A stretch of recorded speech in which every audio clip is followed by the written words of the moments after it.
It did it. I knew it was gonna do it. But yeah, boom. Hi everybody, welcome to Knicks N Ish. I'm your host T Tom. And tonight's episode, we're gonna be talking about a few topics. Julius Randle opens up about his mental health. We're going to also talk about Coach Mike Brown's offensive system and who will benefit or be left out. We're also going to talk about Yabusele's EuroBasket performance and what he could bring to the rotation. We're going to continue with Knicks possible lineups, and then we're going to move on to the Parlay Lord giving us some fire picks for week 1 in the NFL and maybe more. I don't know. I haven't spoke to the Parlay Lord. We're going to find out. And then we're going to finish off with a big bombshell that shook up the NBA. What I don't even know what to call it. Is it collusion or sneaky tactics, whatever? But the news that dropped about a possibility of Kawhi Leonard's under the table deal with the Clippers and what investigation that might lead into with Jalen Brunson. All this and more on Knicks N Ish. You feel me? Frass. Hit the intro. Mic check 1, 2. Tell these rappers I'm outside, get them start acting up. Turning hoes to housewives and cleaning the ratchet up. You went off from boom back to melody rap. Think I'll put you in the box, then you might as well pack it up. Bars having bars, no cap, I'm Attica, you a precinct. How y'all competing when y'all just decent? Your rhyme efficiency's like logic simplicity. Don't tell me how much that you black, cause I don't see it. That's it. Fuck LeBron. Fuck everybody on LeBron. When we stand on the finals, bring that same energy, nigga.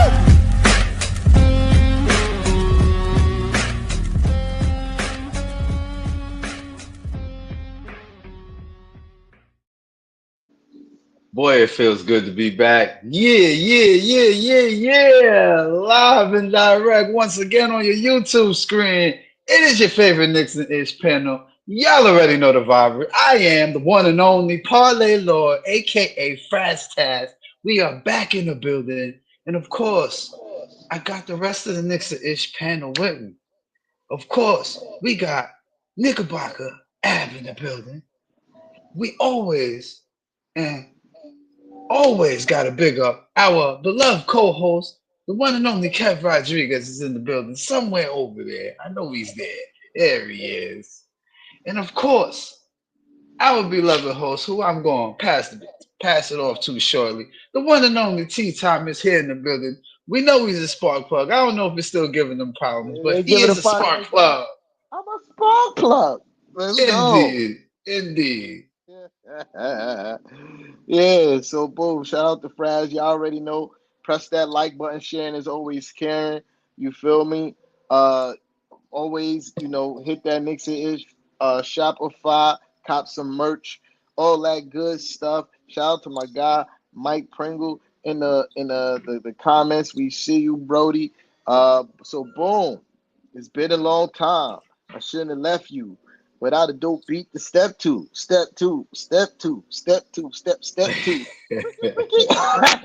You just aged yourself, by the way. You know that, right, Q? You just aged. You just aged us all. That's fine. I'm cool with that. So boom.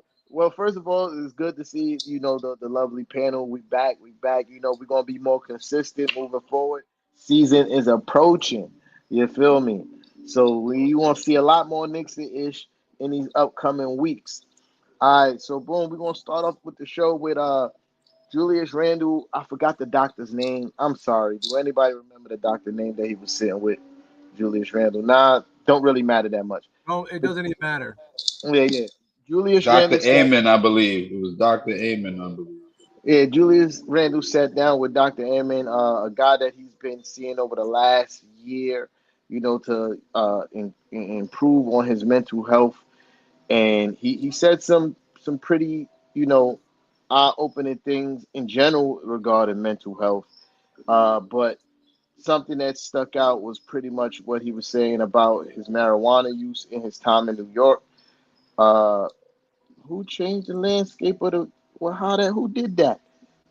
who I guarantee is Angel touching touching stuff. I'm over here smoking. I don't know what you're talking about. Yo, that is either it's Kev, it's one of y'all, because I ain't touch anything. Pause. But uh, but it's something that he was mentioning with his marijuana use and his time in New York, and how not no longer using marijuana. I hate that term. Like, that's weird. I Getting don't like fried. Come on. smoking Getting weed. fried. He was getting fried. He was Mhm. medicinally and he was self-medicating using a substance that was once illegal, now legal here in Yeah, the city and state of New Slash York. illegal. but he mentioned how him no longer smoking, how that helped with his mental state on and off the court. Uh, I know we all saw that there was some kind of mental disconnect with Julius Randle while he was here in New York. He be engaged sometimes, and then a lot of times he be disengaged. Uh, he wore every positive and negative that happened on the court on his sleeve, and not only did it show in his face, it showed in his game. And then to hear, him have this conversation was really eye opening to see that he was really going through some mental struggles while he was here. And we all know we all know that being in New York and playing New York and being a guy in New York carries a different mental burden than anywhere else in the NBA. Yeah, I mean, so I'm happy to see that he's in a better mental space first and foremost. You know what I mean? Uh, I wish that he could have been that here, but no need to cry over spilled milk. I like the place that we are, but I appreciate Julius and what he did here. That's why I'm always gonna ride for bro. Pause. Uh, but yeah, let me know what y'all thoughts are on the segment that he had. Well, it was an hour long segment. I ain't gonna lie, I ain't watched the whole thing. It was an hour long. Um, I ain't watching the whole I thing. I I'll be honest with you. Like we all know playing in New York. Um, the fans, number one, and media don't make it easy for you to play here. Hmm. 1 minute you could be on top. Pause, playing your best, helping the team. Get to where we need to be. And when things don't work out, everybody just attack you. And it's not just the fans. You got the media, and we seen a lot of that here. We spoke a lot about it. We spoke a lot about that on this panel. Um, how people switched up on him a lot while he was a member of the New York Knicks. So I can understand like some of the frustration and some of the mental, or whatever mental health issue he went through, because the fans here, they don't make it easy for you at all whatsoever. So, Hmm. him leaning to weed or whatever to help with whatever problem he had, I can understand it, man, because first of all, he's not a New Yorker. He's from Texas, and he's from an area. He's from a place where it's way more calmer. You know what I mean? Like it's nowhere like New York. So you go from there to New York, or LA to New York, because he was with the Lakers, I think, at one point, and then went to the Pelicans.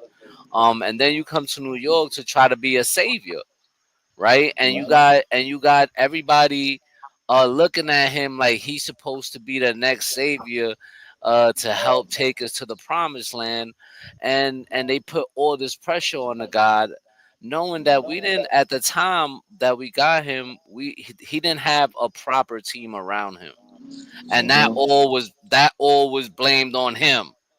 You know what I mean? And Yeah. and I could see why he went through or whatever he went through. And honestly, me,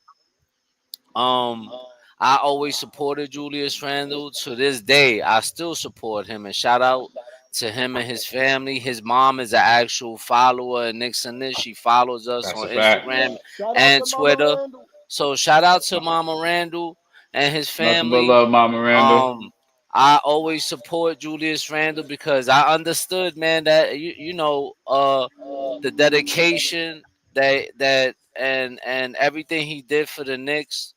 I completely, appreciate everything he did, but New Yorkers didn't make it easier for him to be here, so I could see why he had to go through all that. Yeah. Yeah, Like exactly. let's not forget all the Twitter and all the oh my God, forget about it. It was to me it was clown work, bro. It was a Yeah, clown it was. show. It It was a was. clown I, show, bro. I remember the one time y'all was at the game and they tore down the Julius Randle posters and all The that. Like it nastiest Yo, was work I've ever crazy. seen. I Yeah, mean, that was bro, crazy, man. and let's not forget about fans arguing with his wife on Twitter. We talking about basketball, bro, and y'all niggas is Word. arguing with this man's wife on Twitter. It Yeah. it you know this is supposed to be a guy that we supposed to be rooting for, and y'all completely trashing him on the court and in his personal life. So yes, I can understand why he went through what he went through. Uh, Yeah. If I may add on to what Kev was saying earlier and also offer my take, shout out to everybody in the building as always. Feels good to be back in the building. Right. Couple things stood out to me in this interview, right? First was the part where he was explaining about how he felt distant and not present, like when he was using cannabis, right? I'm gonna say it like Mhm. that, right? Using cannabis, Right. right? Right. So, and it had an impact on his personal life because he was talking about how his wife is basically saying he's there but he's not there type feel. Mhm. Yo, that put strain on a relationship and can affect you on and off the court. Like then for all of those who's wondering, the NBA no longer cares about marijuana. They used to back when a lot of the stars that we grew up with were playing. At this time, the NBA doesn't care about marijuana substances. Right. They don't test for it No, no more. yeah, and they don't care. They don't fine or suspend people if they use it outside of the league sponsored activities. They don't get fined or suspended for that. So that'll clear the air for those of you who are wondering. Um, but yeah, like in this, and also in this interview, Julius Randle openly admitted that the pressure of playing for the New York Knicks forced him to see marijuana as a refuge from the stress and anxiety of playing New York Knicks basketball at Madison Square Garden. I Mhm. quote unquote picked it up as a way, and I did say quote unquote because this is not my words, okay? So for those of you wondering, quote unquote, this is what he said in the interview. I picked it up as a way to manage my anxiety, especially in New York, where there was a lot of pressure, end quote. And after a while, he just was like, listen, it's damaging my brain. And he just ended up turning to other methods to deal with the stress. And, you know, Yeah. it's like that's a lot of mental strain on somebody, you know what I mean? Because that could have you in, like you could be here and then be like in four different places at once mentally. Like, And right before for Knickerbocker go, I'm gonna. I don't know exactly when he started, but I guarantee you it was probably after the Atlanta Hawks series mm-hmm. because that's when the talk about him started getting super crazy. Because Yeah. before that season, nobody had no high expectations for Julius Randle. Yeah, I mean nobody. I didn't. Yeah, I mean I knew it was a possibility that he could possibly be good. If you go back to when we signed him, It was T-Time gave Julius Randle a glowing remark. I said that is a possibility. I would jump the gun. I said it was the previous season, but I said that he could be a 25-point per game scorer. People thought I was batshit crazy, but in overtime he became that. But I guarantee it was right after the Atlantic series. My fault, Knickerbocker. Do your thing. Well, thank you very much. Everything you guys have said is absolutely true. I am a strong advocate for anybody who ever seeks mental health. I myself, being a veteran, and I've seen some things. You know, I advocate anybody who who seeks their whatever help they need. Um, I didn't listen to the entire interview. I listened to snippets here and there, and at first I thought he was throwing shade, um, like Nick fans just drove him to it. But the more, the more I actually paid attention to it, and the more that I actually understood like what was going on. I've always been a Julius Randle fan, even from the time that he got drafted by the Lakers. And I thought he was going to be a good player. And when we signed him, I was actually one of those few people that was very happy. I didn't think it was going to turn out to be what it was because it was great. Don't get me wrong. Julius Randle was a key contributor to a lot of the success that Tom Thibodeau. It's because of Julius Randle we know about the names of R.J. Barrett. We know about guys like Emmanuel Quickly. We know about guys on this team that probably forgot, like Alfred Payton. We'll remember those names because the time that Julius Randle had here in New York. And the fact that that he was turning to any kind of self-medicating, to me tells me that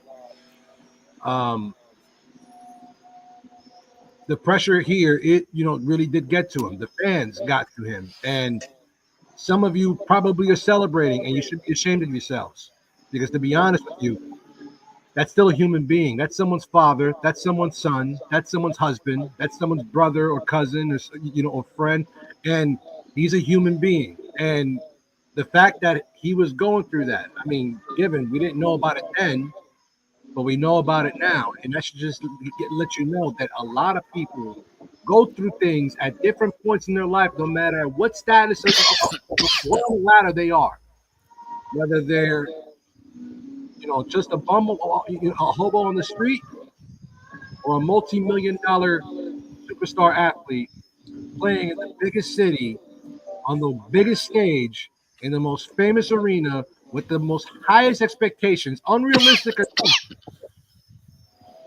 We should first salute that man for every contribution he's given us.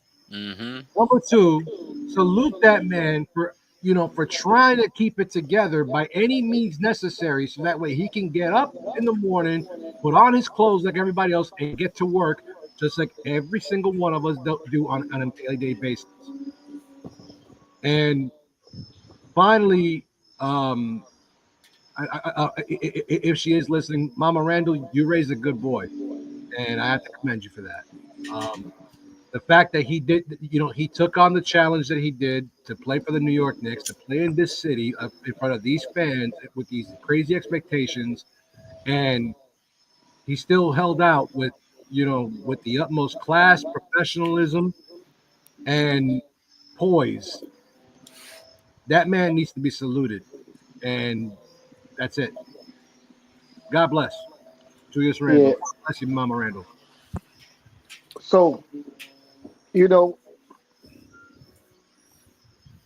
so to me, this kind of begs. Well, I know the answer to this question, but I'm gonna ask anyway.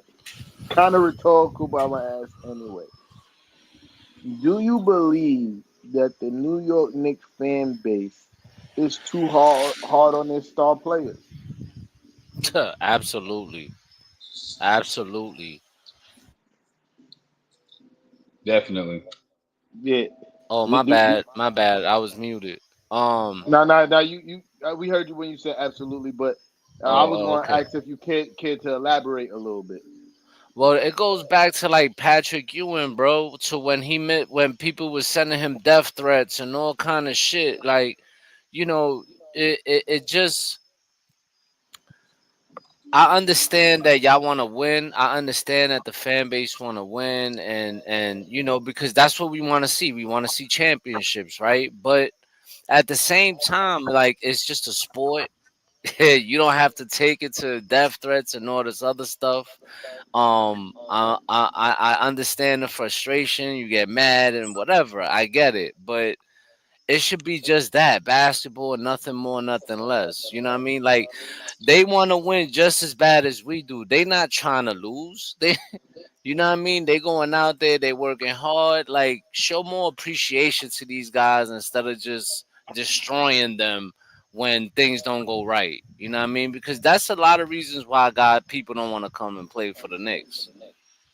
Yeah, nah, I agree. I Without a, agree. I hope without that answered your question. I hope that answered Nah, your nah, question. you did. Facts, facts. without a doubt, um, the New York Knicks fan base, as much as we love them, they're also one of the most annoying freaking bunches. If you really, I mean, you can walk around anywhere in New York City or anywhere in this country. If you wear this orange and blue, you're gonna hear some things. Mm-hmm. Um, Facts. you're gonna hear some, you're gonna hear some good comments. You're gonna hear some bad ones, and sometimes the bad ones are just too much. And so, when it comes to that question, is the fan base too hard on their stars? You mentioned Patrick Ewing. Ask Stephon Marbury. Ask Yeah. Carmelo Anthony. Ask Jalen Brunson. Huh. That should answer your question. Yeah. You know, I got an interesting theory, right, about that. Is the New York Knicks fan base too hard on their stars? I feel like in every fan base there's uh like bad The apples, if hecklers. you will. The There's bad hecklers. apples, if you will. But with the New York Knicks fan base, there's so many fans. There's so many fans. The bad apples are more abundant because there's just so much more of us than pretty much every other fan base, right? And you ever heard of mob mentality, right? Yeah. Enough of these oh, sorry. My daughter here. I was about to go crazy. We're not there yet. That's later in the show. Enough of these F-tards are link up together, right? Enough of the bad apples are link up together and they'll start a mantra. And like Yeah. people by themselves are smart, right? People in the group are dumb. This is a fact. I don't know what it's called, but people by themselves individually are smart. People in a mob or a group are dumb. So they'll hear a point being spread by a certain group of people, and then they'll run with it. Mm-hmm. They'll there's run actually with it. there's actually a quote, a very good quote, because you mentioned that. A good quote, and this is kind of weird, from the movie Men in Black. Yeah, Tommy Lee Jones is explaining to Will Smith's character the difference between a person and people. A yeah, person is reasonable, logical, can understand mostly anything. But people are stupid, panicky, and anxious, friggity, and we all know it. yeah, Because we I- all because as an individual, we can actually, if we think for ourselves, we can look at something and be like, I get that. But when yeah, like you mentioned, the mob mentality, and especially in our fan base, and there's some other ones, but mainly in ours because we're exposed to it the most. There, there's this like we, this level of ridiculousness and accepted ridiculousness. I'm, yeah. I'm trying to be politically correct here. That is like, you know what? We can act this way because there's more of us. Who's going to tell us no? Who's going to stop us? Mm-hmm. Yeah. Now, until you humble yourself, you never know. So now, when you pinpoint that down to back to Knicks, you know, you see that happen a lot with the fan base. And then since we talk about Julius Randle and his mental health in particular, you saw it happen with him in like under a magnifying glass because Before the fan base turned on him, it was, we love this guy. Yo, He's they the was making rap records. New York Knicks savior. If the thumbs down thing happened, it wasn't that big of an outrage initially. I remember it wasn't. Mm-hmm. It was a Mm-hmm. few people. Oh, how could he do that to the fans? He pretty much is saying "f you," right? And it's like that. No, it started off the thumbs down was a "f you" to the fans. Then it went to straight being he said "f the fans," which never happened. And you know how that Mm-mm. happens? Mob mentality. Mhm. You feel me? Like so. It, yes, the Knicks fans are hard on their superstars. It's mostly because when people get in a group together, they're dumb. Yeah, because a lot of times I've had conversations with like the Julius Randle haters, the Carmelo Anthony haters. You feel me? All the way back to the Stephon Marbury haters. And I've had individual conversations with these people, and they'll be like, you know what? You might be right.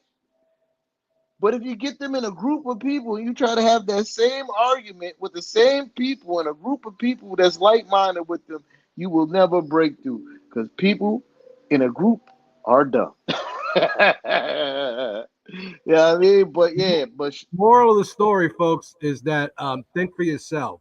yeah, Don't be afraid to stand. To think for yourself. Use your brain. I think we're evolving into that generation, but we're not all the way there yet.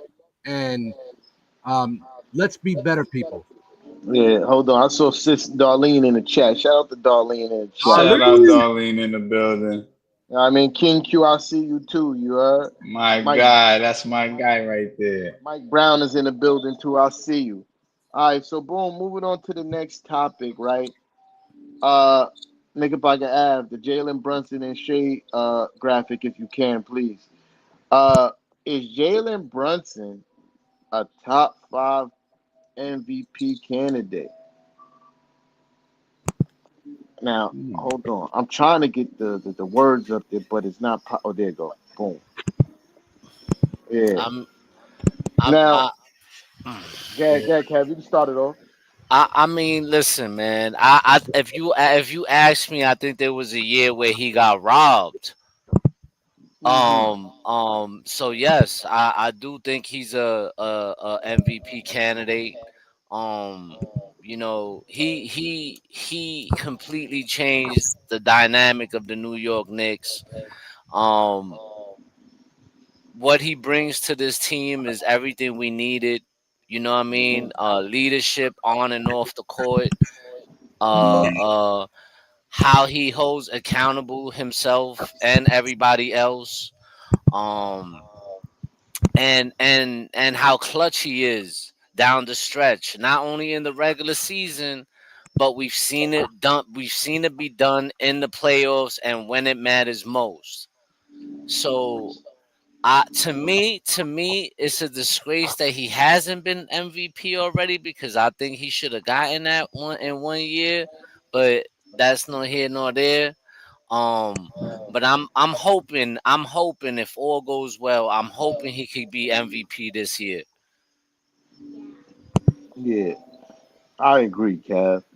Anybody else wanna Um, chime in? well, he's putting up elite numbers. I mean, if I look at the numbers, 26 points per game, eighth in the league, 7.3 assists per game, eighth in the league. Wait a minute. We got some discussions to be had here. Hold on. Let me keep going down the numbers here. 48.8% from the field. Hmm.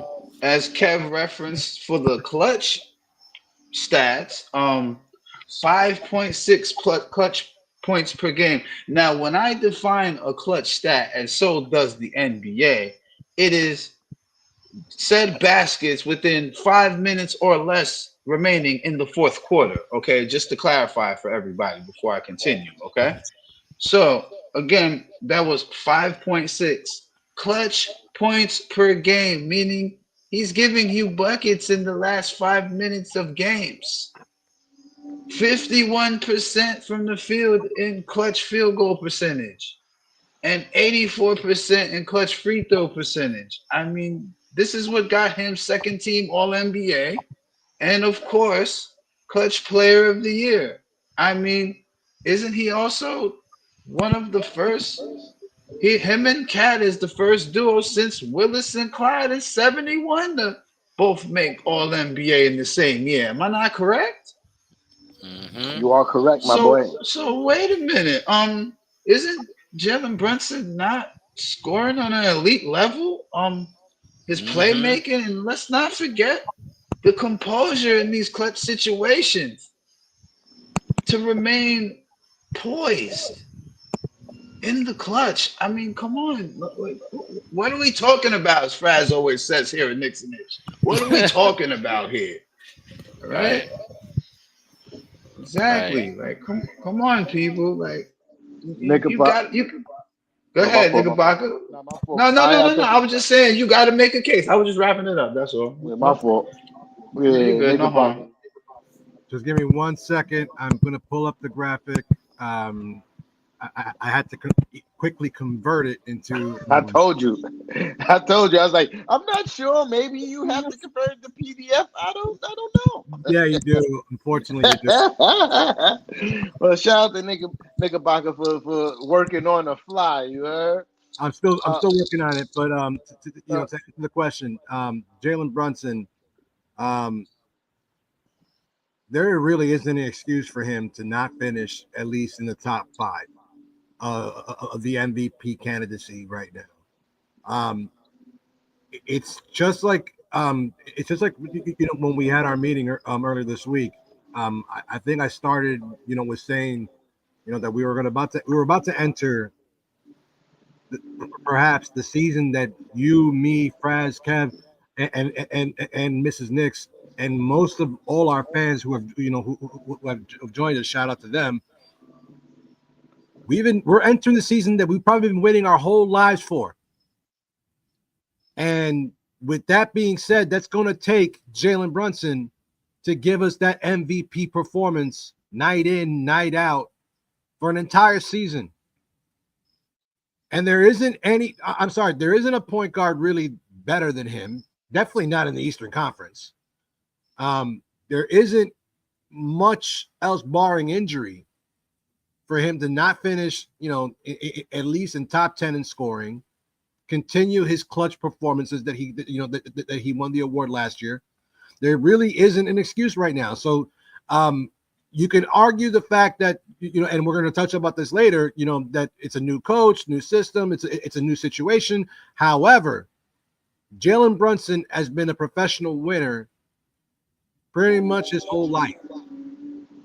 So for him to not finish, I don't expect him to win the award. I'm pretty sure that it's still going to be a popularity contest, and you're going to have, your Shays, and you're going to have discussions about, your Wembanyamas probably, and whoever else, maybe even Steph Curry or LeBron or this person or that person, even a Luka. But Jalen Brunson should most definitely be in that conversation and at least finish in the top 5. Definitely top 10, but at least in the top 5 for me. yeah, I would have to agree that he's top 5. Is he MVP? I don't know. I would have to say, as of right now, from what I know, the knowledge that's collected in my basketball brain, not my Knicks fan heart, my basketball brain. Those are two different things.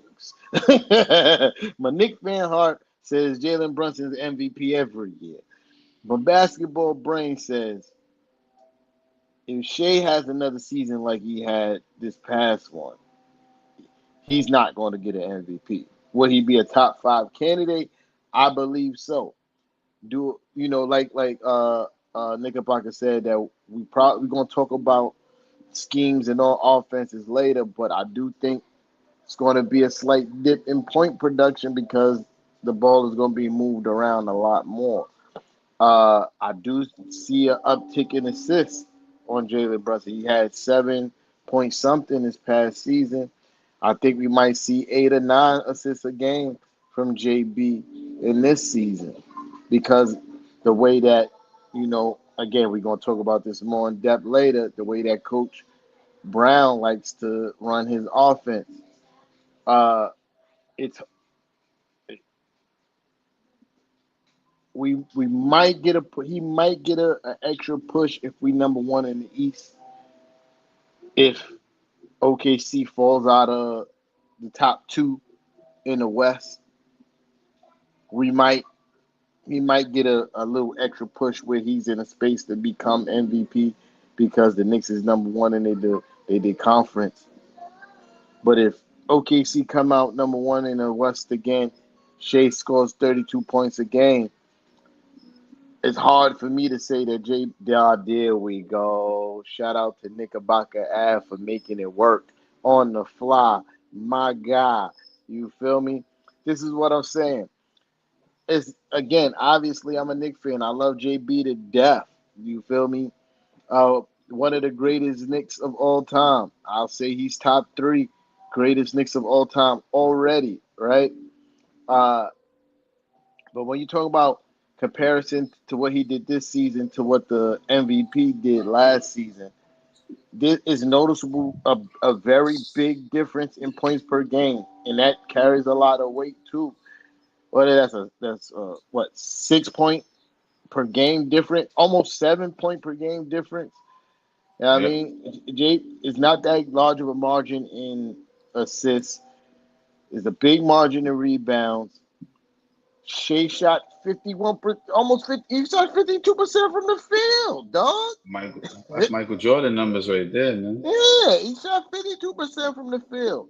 Again, the title is he a top 5 candidate? The answer is yes. I'm just throwing a little bit more salt on it and saying that he got a high mountain to climb to become MVP. Because if Shea has this season again, I do not see Jalen Brunson scoring 32 points a game on 51% shooting. I don't see that happening. I love JB. I want him on my team. I wouldn't trade him for nothing in the world, but I don't see him putting up those kind of offensive numbers. I just don't see it. You know what I mean? So the only way I see that it's possible is that OKC has a major slide as far as their win total, and the Knicks are number one in the East, and JB put up slightly better numbers than that, and we could probably get an MVP in New York. You know what I mean? But other than that, it's kind of quiet. I ain't gonna lie. Top 5 candidate, absolutely. I will argue anybody that to my last breath that JB this upcoming season will be a top 5 MVP candidate and MVP candidate, because I think what Coach Brown could bring offensively is going to benefit Jalen Brunson crazy. You know what I mean? So I think he's going to be more efficient. I'm not sure that his scoring point per game go up. I'm not sure on that. It might stay level, might drop a little bit. But overall, offensively, I think he's going to be more efficient. So, yeah, top 5, absolutely. You know what I mean? MVP, not too sure. Yo, you muted.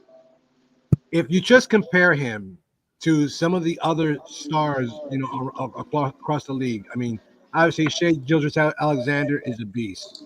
Nikola Jokic is a beast. You got guys who who are stalwarts in terms of in efficient scoring, like a James Harden, or Kawhi Leonard, or even like Joel Embiid is always, when he's healthy, is an MVP candidate.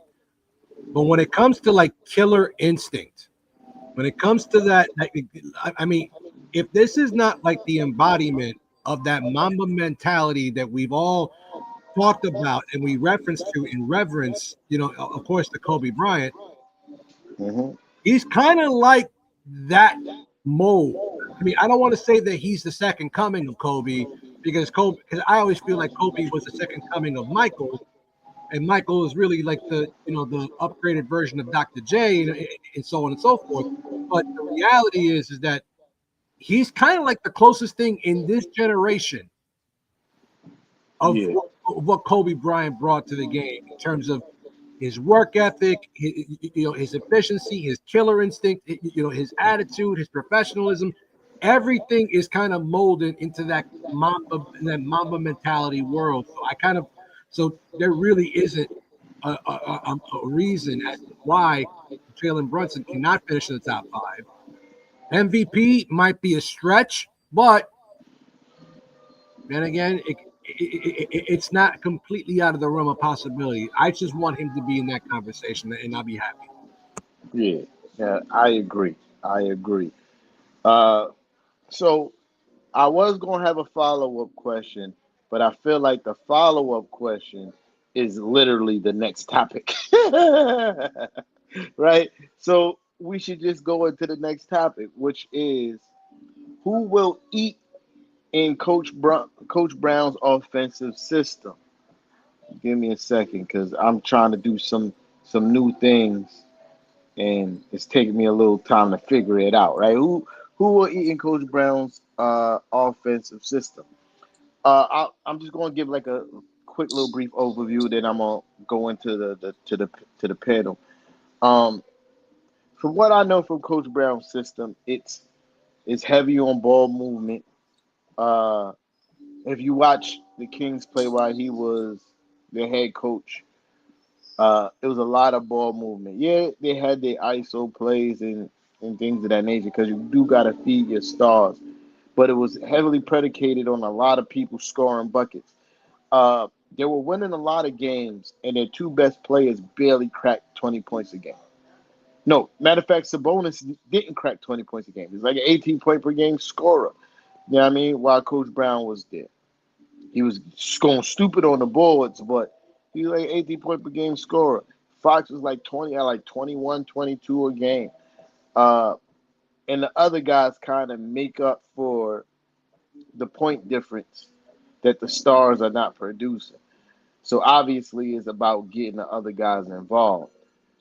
So the question is like, who benefits from that, and who will suffer? I got my little opinion, but I'm going to give it to the panel before I give my opinion. Uh, Frass and Kev look like they disappeared. Oh, there they go. There they Nah, go. I'm here. No, snack. No, I I just ain't want to be in people's head. You know what I mean? But Yeah. I got a couple of names that I personally feel are gonna benefit from a lot of this Mike Brown offense, ball movement.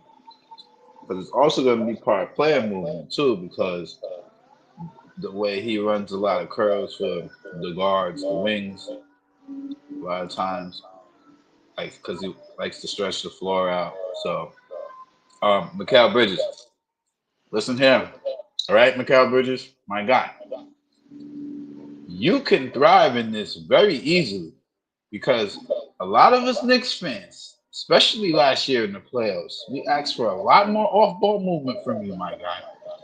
You're gonna get plenty of that in this offense because Mike Brown got a lot of set plays for you, buddy, that require you to either have a curl out option where you either curl out for a three or you can cut to the basket off the curl for an easy layup, or he's gonna have you set up free throw line extended where you can have a pop out, come off a screen, or come from the back door pause and have an easy layup to the basket. Okay, so definitely Mikal Bridges, as long as he's on his A game, I think he could definitely thrive in this offense.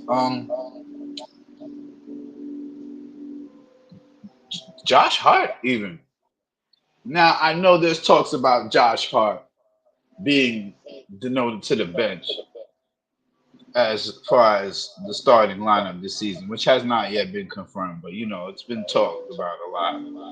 Um, but these type of offenses are are outfitted well for two-way players.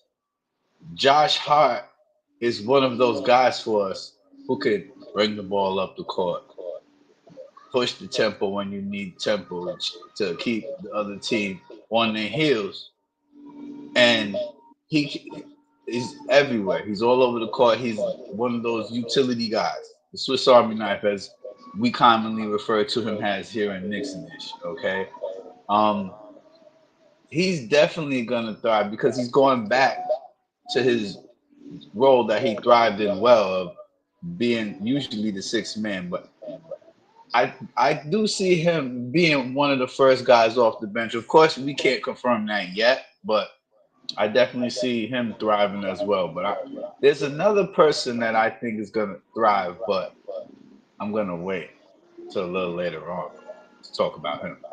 Yeah. You can wait if you want to, but this is very easy to kind of figure out. If you play the 2, the 3, or the 4, you are going to thrive in this Mm-hmm. system. That means OG Anunoby, Mikal Bridges, and I said the 4, we don't know what the starting lineup is, but we got a 7-foot center that plays the 4 more than anybody. That would be Karl Anthony Towns. Anthony Well, they Towns. that just in the starting lineup alone, those 3 guys are going to be benefiting because they'll be running off screens, they'll be playing those curls, and each one of them can go inside out, outside in. Mm-hmm. They can hit their shot. Now, when we're talking about the bench, obviously Deuce McBride is going to get a lot more touches. He's going to be running them curls, especially since he's a smaller guard. Somebody like a Jordan Clarkson, who's, that's pretty much his whole game. He loves that kind of system. That's where he thrives. That's where he made his name. And a Gershon Yabusele, who we're going to talk about later in the show, but he's going to thrive in that one. Literally the next topic.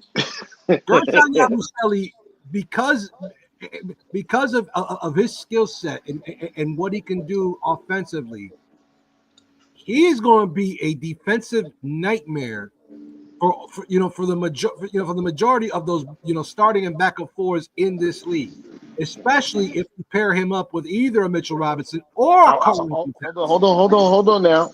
I don't want to give we go that these literally the next subject.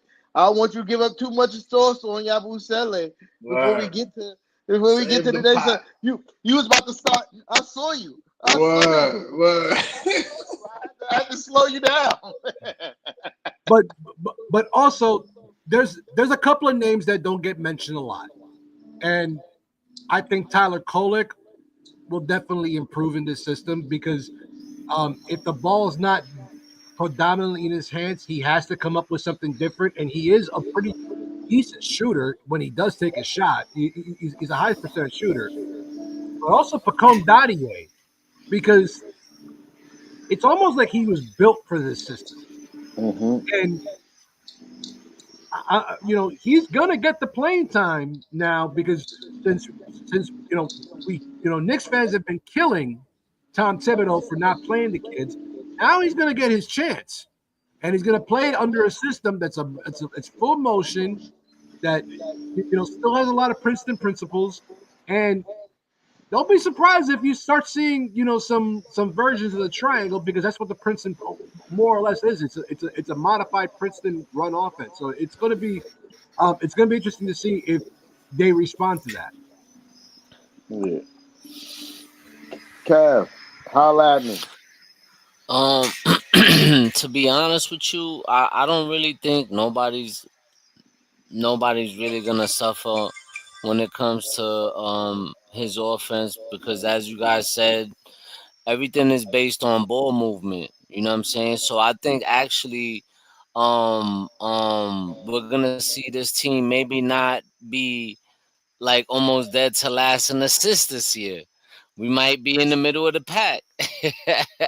Because for Yeah. some reason we always finish almost last every single season.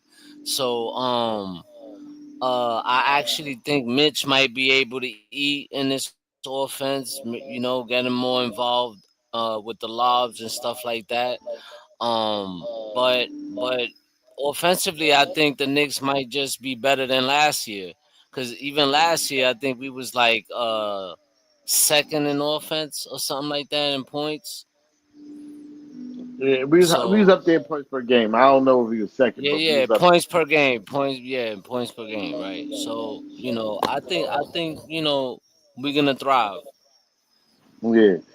Yeah. Shout out to Nostalgic Knicks in the comments. I see you, brother. Uh, I kind so of I kind of disagree a little bit with Kev about who's going to suffer because we were just I was talking. just about to get there. You about to steal my thunder. I was just about to say something. I don't know if we talking about the same person, but I was just about to be No, like, no, yeah, no, somebody you know who's what? gonna You suffer. talk. You tell me Yeah, who's yeah. going to suffer. It depends what we call suffering, right? So I don't. I consider this suffering because it's you sacrificing something. I think Jalen Brunson's points per game is going to suffer. That's what I was going to say. I don't think we get That's why. 20. I don't think we get 26 points per game from Jalen Brunson because of the system that's going to be run. I think his assists is going to go up, whether Yeah, it that's what be I said. I said his assist is gonna go up. marginally, but or a lot. Yeah, I mean, but I think it's going to be increasing assists. But I don't see him being able to hold the ball for as long as he does to get his offense going. Mm-mm. Now, I could be wrong because it could be a lot more easy buckets for him. Yeah. Excuse me. I do see a lot more Mm-hmm. easy buckets coming for him and Cat instead of having to work super hard for every bucket that they get. I see a lot of easy buckets, but I also see uh like like Knickerbocker said, OG's points per game going up because he's just gonna be so much involved. Same thing with McCall. Same thing with Deuce. Same thing with Jordan Clarkson. Like I see them being so involved in the offense that we won't need Jalen Brunson to score 26 a game. But I think we see 24 points a game, Jalen Brunson, and in the fourth quarter still being that guy because he's fresh every fourth quarter. You know what I mean? Uh, as And far as and not to mention he had like what 7.3 assists last year, so that might go up to like 8.5 or something. yeah, that's what I'm saying. It could be a marginal increase, or it could be a big Or it could increase. get to double digits. Yeah, it could. It possibly Yeah, because yeah, I think yeah. Jalen Brunson is underrated as a passer because his Mm-hmm. primary focus under Coach Tommy T is to get a bucket, and that goes with all the stars in Coach Tommy T's system is to get a bucket. Your job here is not to pass, is to get a bucket. And Knickerbocker said something that was interesting about Tyler Kolek. I think Tyler Kolek could be super efficient in the system, not as a scorer, but as a passer. Like I Distributor think guy. he'll get more opportunities to showcase what we already know is a God-given talent for this kid, which is being a playmaker. You know what I mean? With all the off-ball movement, the screens off-ball, we didn't see no off-ball screens like that this season, Nah, last season, nah. and I think that's the dumbest thing ever. When you got guys like Mm-hmm. OG Anunoby who's lethal from the corner, Macau who's lethal from the corner, you know what I mean? Like, say you bring Deuce McBride off the bench. He's a gunner from anywhere on the 3 point line. There should be a lot more off ball screens happening for these guys, and it hasn't happened. You know what I mean? But I do know Mike Brown run those sets.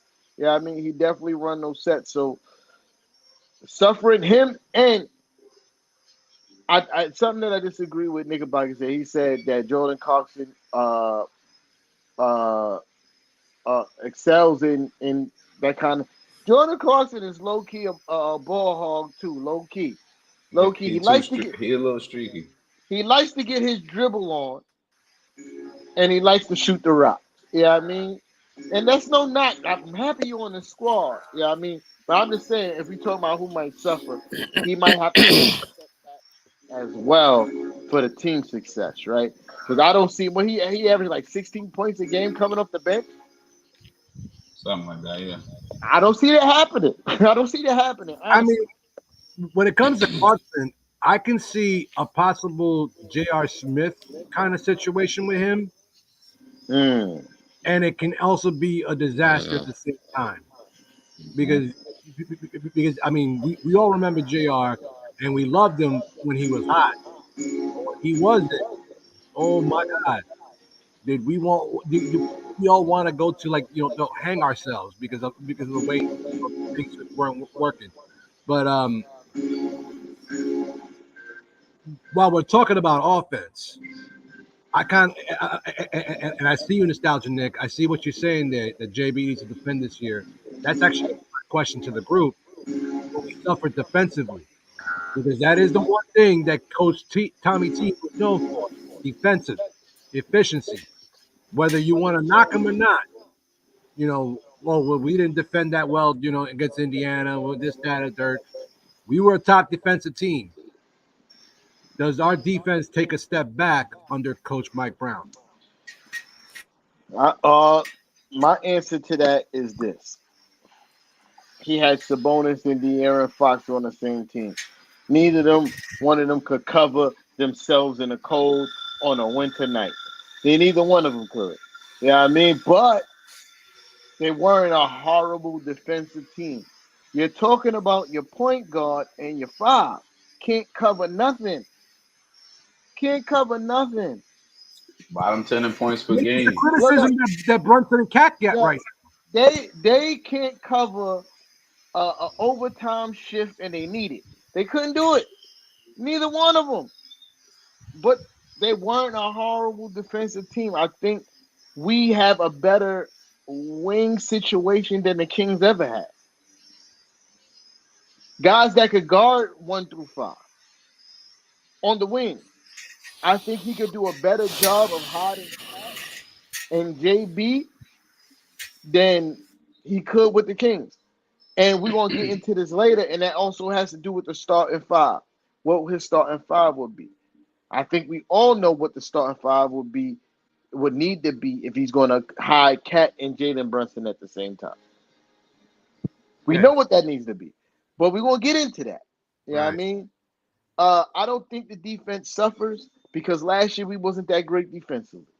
We weren't. We were middle of the pack defensively last year, which was crazy. 15th, something like that. Yeah, which was crazy.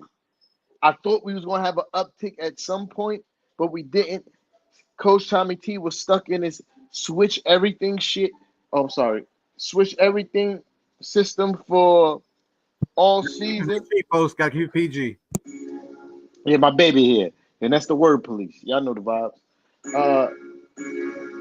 So he was stuck in his switch everything system for most of the year, which got JB and Cat in a lot of trouble. It was what you would expect from a veteran coach like Coach Tommy T, and this is not a knock to him. Got mad respect for Coach Tommy T. Yeah, I mean, I'm not trying to shit on my guy. I'm just calling it what it was. You expect a veteran coach from like Coach Tommy T to expect and encourage God to guard their man versus, as soon as you see the screen, switch it. Because that's what we was doing all season. And JB get caught in some peculiar situations, Cat getting caught in peculiar situations. We saw that the most in the Pacers series. The Pacers were relentless in hunting matchups.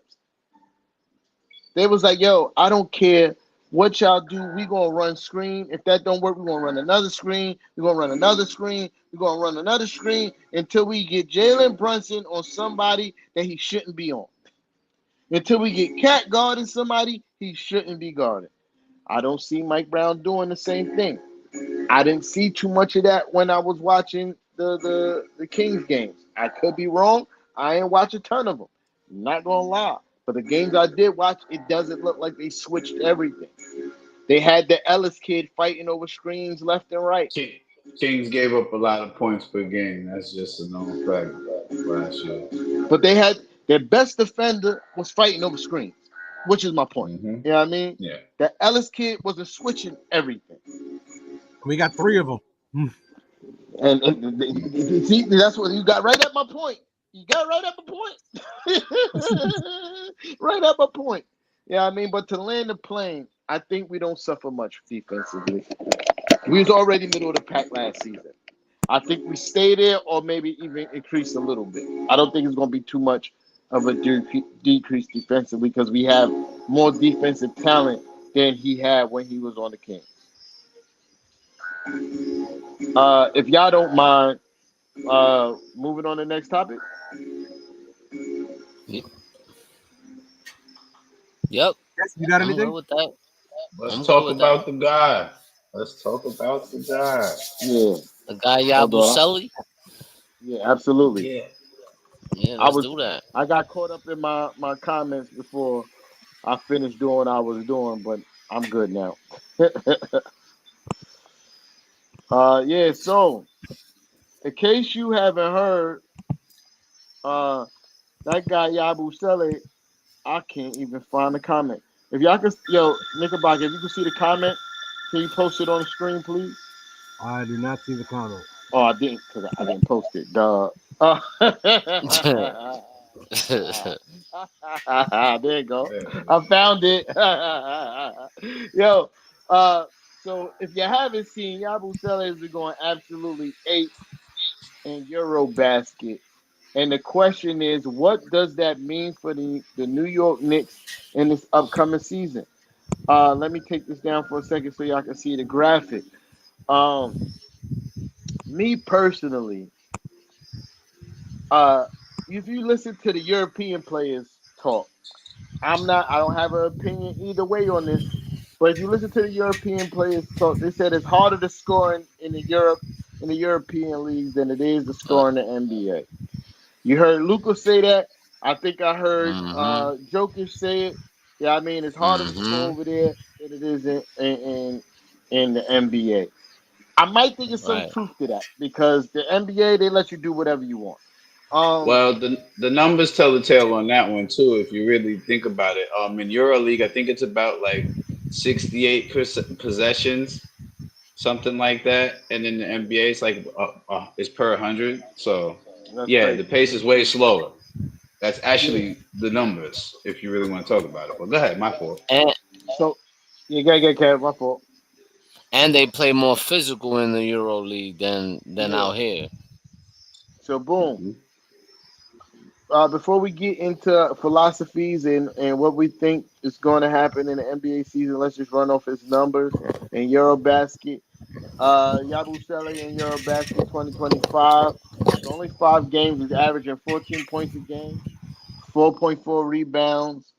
I'm not sure what the efficiency rate. I'm not sure what that efficiency rate number is. I got it up there because it seemed That's important. probably I the ain't gonna. per. That's probably the per 36. Yeah, That's what that efficiency. is. That's the Efficiency 15.4. He had a 36-point game, 6 rebounds, and he was like 12 for 20 or something like that. I got the yeah 12 for 20, 6 for 12 from 3-point range. That's tough. Uh, I think it translates. I think with the players that we have on this team, he's going to get uh, a, a, a, a ton of wide open 3-point shots, whether it be Jalen Brunson going to the basket, them double teaming Cat, them having to collapse on Jordan Clarkson going to the cup, them trying to stop OG from taking advantage of a mismatch. Mikal Bridges trying to get to the midi and cut and cause confusion. There's going to be a ton of open 3-pointers for this man. And what he's showing in EuroBasket is that I do have the ratchet. Like, it may not be the best in the NBA, but it's there. Like, yeah. You feel me? The one thing that I worry about him being an undersized center is the rebounding numbers. He's not a very strong rebounder at all. Um, Offensively, from the 4 position or the backup 5, he brings more than Precious could. Yeah, I mean offensively, he's way more polished offensively than Precious Achua. Uh, and I like that. And I think he brings a certain swagger and toughness. Not to say that Precious wasn't tough. I'm just saying I feel like Yabusele bring a little bit more like pause. You know what I mean? Like I think he bring a little bit more energy and excitement from his position. You know what I mean? Uh, I'm excited to see what he's been doing in EuroBasket. I hope he keep that same intensity coming back to the A, and keep that same shooting confidence, because he's shooting the ball over in EuroBasket with supreme confidence, and we're gonna need that coming off the bench for us. I'm gonna land the plane there. But on one thing I do kind of disagree a little bit with you, T time, on is the fact that he's actually more like Josh Hart to me because he can be another Swiss Army knife type guy. You know what I'm saying? If you look at his projection numbers, they also have him projected around 15, 16 points per game, 6, 7 rebounds a game, around 2 assists, like 1.2 steals, a half a block. Um, the splits they have him at 47 to 49% for the field goals, 34 to 36% from the three, and around 75 to 77 from the line. But one thing I do know about him, he is also another good two-way player. He does contribute on both ends of the floor. He brings a Yeah, lot of energy, similar to the guys that we have already. He's also versatile. Now, I mean, he can be an efficient scorer as well. You know what I'm saying? And he can have a big game every now and then. You know what I'm saying? Not every night, but there's nights where he can have a big impact on the game. You know what I'm saying? yeah. Anybody else Like want to? also, wait, no, my bad. I had a couple more things. I You was good? trying to be You good, long winded. brother? No, no, you good, brother. Um, and when I say like Josh Hart, he does things like lead the fast break. He could stretch the floor. He can operate in the post as well. People don't really know that about Yabusele. Like he can operate from the post. So and he brings more toughness than Precious Achua, like you said. I do agree with that. He definitely brings more physical toughness than Precious Achua brings. And I think he can be another one of those guys for us where you got a lot of energy coming off of that bench. All right. Um, I Yeah, agree. Go ahead. Nick, Bach, go ahead. all right. So Gershon Yabusele, if you run the comparison between him and Precious Achua, don't give up. I mean, they're both 6'8". Gershon obviously is carrying about 40 more pounds of muscle and weight on top of it, so he's definitely stronger. Much better shooter, much better efficient. Does look for his shot. I'm looking over his game logs, and this is the kind of guy that can score 18, 19. I think his career has like 35 in the NBA. This is a guy that can that is a definite upgrade over Precious Achiuwa. No shade on Precious. I love Precious when he got here. Um, People looked at him as a throw-in to the OG trade. I never saw him like that. I saw somebody that, hey, this could be, a serviceable guy that, you know that could plug a hole whenever we needed it, and he did efficiently, especially in that Cleveland series and in that Detroit series. Um, I think that there are times where he definitely didn't get the playing time. Don't understood. Never understood why. But Mm. honestly, Gershon is. I think the Swiss Army knife moniker kind of also does fit on him because he can defend. He's quick on his feet, excellent footwork, has great court vision. I do think that his rebounding numbers will go up because of just the amount of ball movement and player movement that the new Mike Brown offense will be incorporating, as well as it's a different team.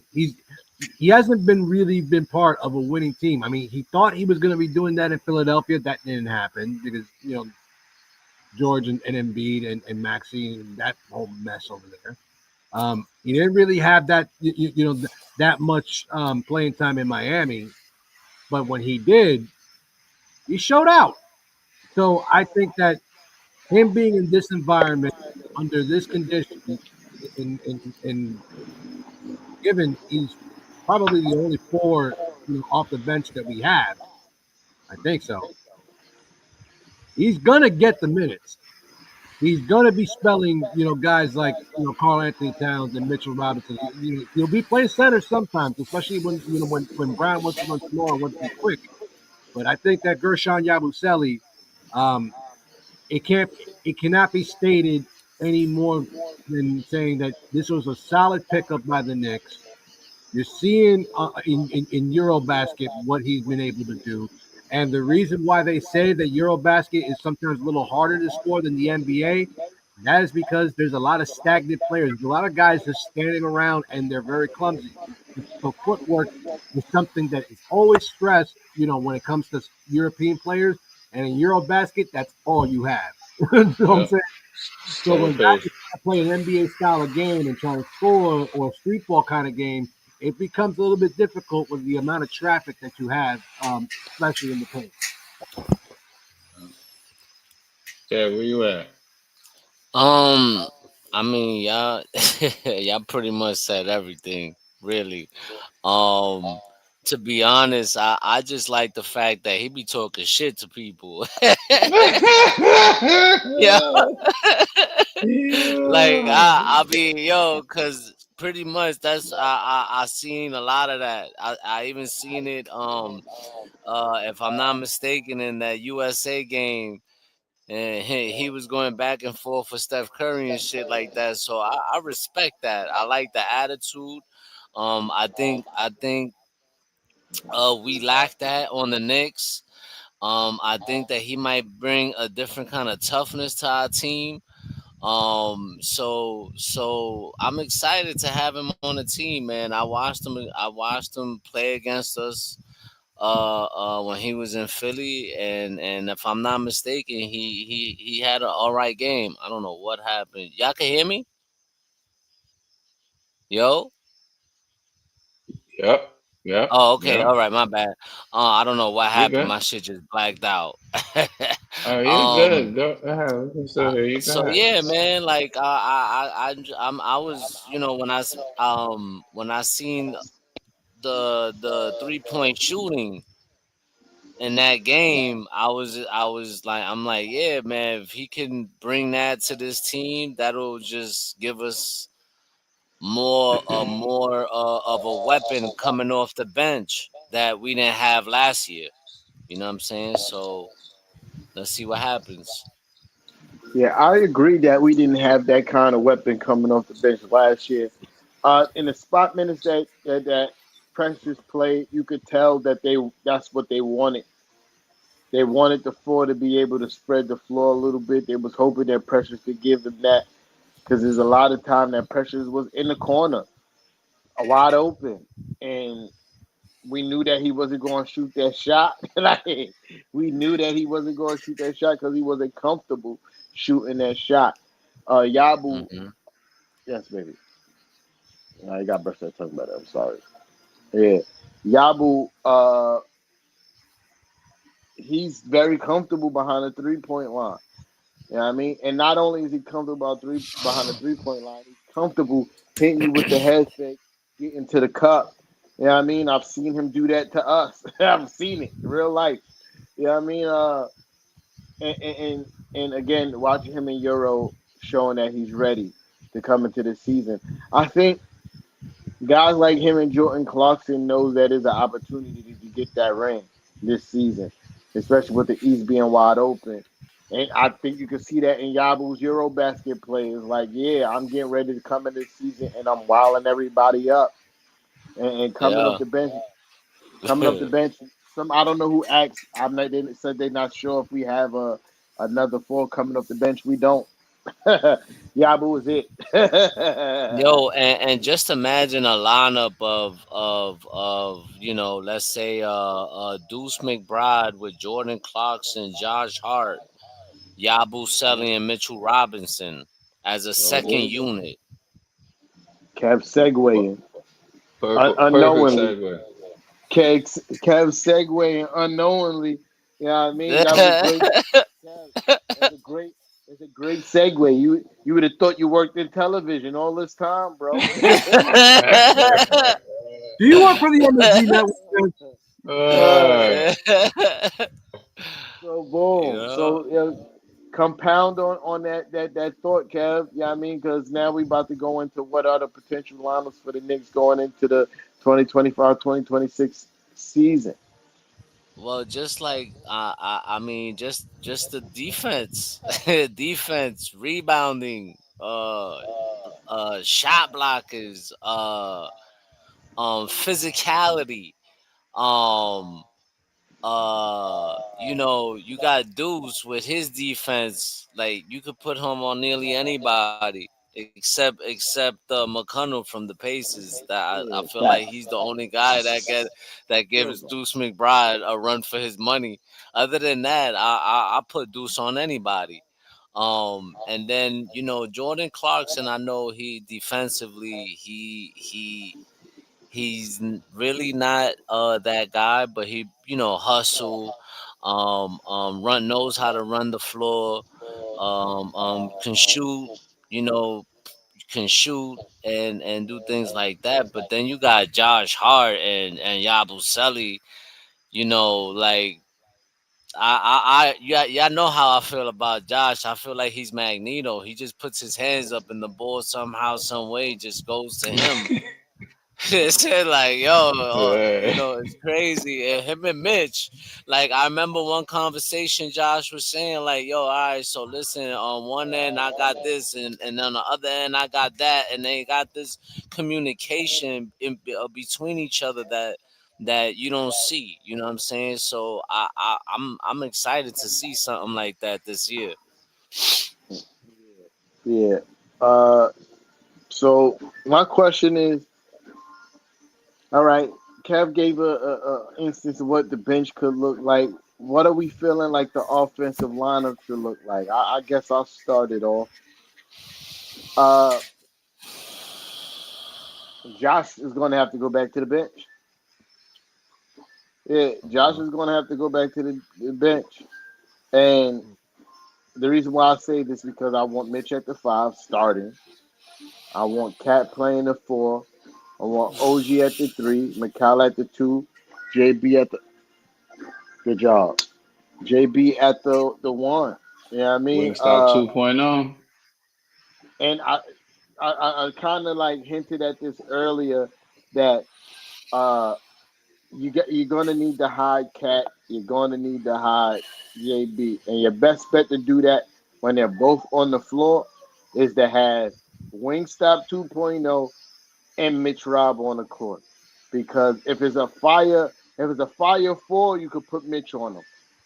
Because most fives in the NBA ain't trying to get buckets. Right? So if it's a fire 4, you be like, all right, Mitch, you could take the 4. We're gonna put Cat on the 5. If it's a fire point guard, you be like, all right, McCall, we're gonna hide you on the 3. You're gonna put Mitch OG on the 2, or vice versa.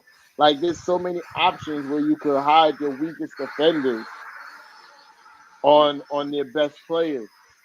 And off the bench, I want to see. I, even though I'm not really super sold on Deuce at the 1, and I just think that the system that he's been playing in is not conducive to him being effective as the 1. Like Coach Tommy T's point guard players all predicated on the point guard being able to consistently break down offense, right? It's not the like more of the point guard being the more of a conductor than a guy that I'm just going to break down offense, get to the paint, and then spray the ball. Versus like the point guard running off of screens with the ball, like getting screened with the ball, getting in the actual freaking offense. I think Deuce McBride can handle running actual freaking offense, right? So I want him at the 1, Jordan at the 2, uh, Hart at the 3, Yabu at the 4, and Hug Purdy at the 5, coming off the bench. I like that. I wish they signed Bobo, but we're not gonna get into that. But yeah, I had to do it one time. I was waiting. I was waiting. You know, I was waiting, man. I was waiting for those of you that's an insider here, the random Bobo reference that's been going on for about what, 6 months now, 7 months, Yeah, something for like that. sure. I Yeah, just that's been going on. To me it makes sense. I'm just saying it just makes a lot Hey, of sense. He fits in Respected. that last salary cap space, and I think he could bring something great offensively off the bench. But that's neither here. I'm not mad at Hope Purdy being a backup 5 either.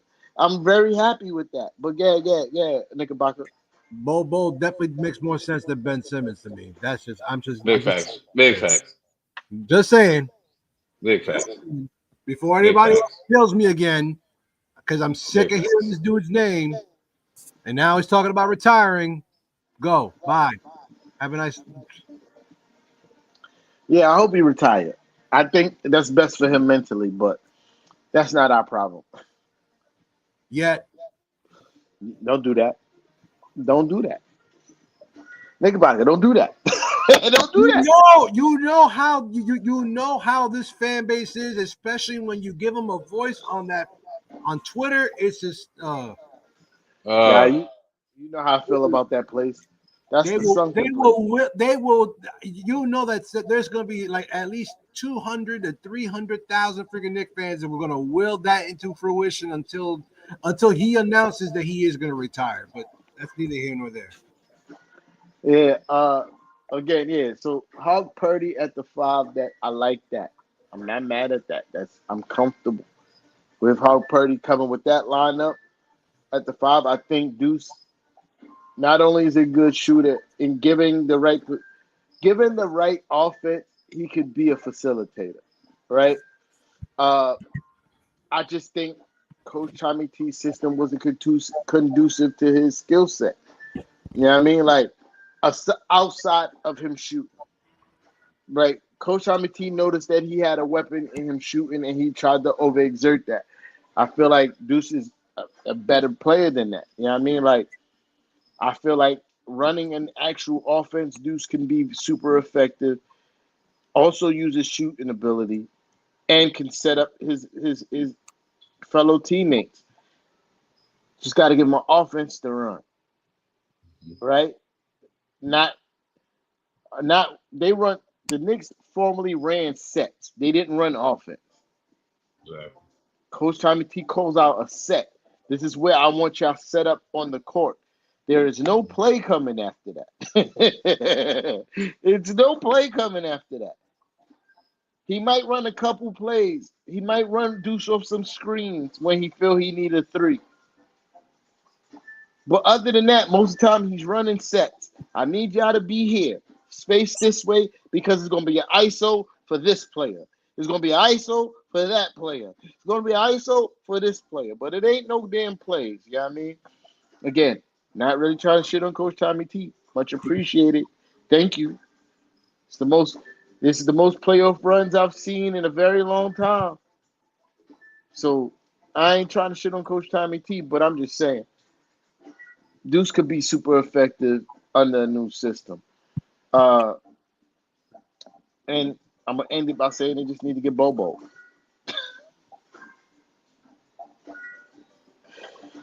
All right, what's the next the lineups? Frass, are you ready?